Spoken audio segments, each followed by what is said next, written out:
dans la vente arcuriale du 27 mars, il y a aussi ces deux tableaux de Panini, qui sont pour moi dans les plus beaux tableaux, la plus belle production de cet artiste.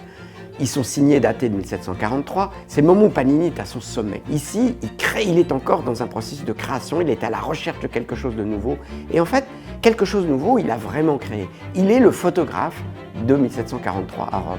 Et il va rendre non pas seulement la Rome éternelle avec ses beaux monuments antiques, la ruine du temple de Castor et Pollux, ou la vue du Colisée, il va rendre la Rome actuelle, là. Et il va chercher à rendre le côté pittoresque, le côté vivant de la Rome de 1740, avec des personnages en costume contemporain, avec des animaux, avec un titane qui croule en fait sous le poids du fait qu'on lui a mis sur le dos, du petit chien qui regarde son maître. Il va faire vivre la vie, il va chercher à nous donner l'essence de Rome en 1743. Il a créé cette formule de ce qu'on appelait une veduté, une vue. Et ce qu'il y a de plus beau dans ces deux tableaux, certainement, c'est la lumière. On voit arriver la vraie lumière en Italie.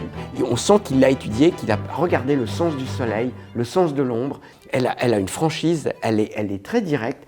C'est la lumière qui sera celle de Corot 100 ans plus tard. Et ça, c'est passionnant pour nous. Ces tableaux, ils étaient achetés par des Anglais, des Français, des Allemands, tous des gens du Nord, qui découvraient cette lumière méditerranéenne, qui découvraient cette chaleur, et c'est ça qui leur a plu, c'est ça qu'ils voulaient ramener à la maison, en souvenir de leur grand tour, comme disaient les Anglais.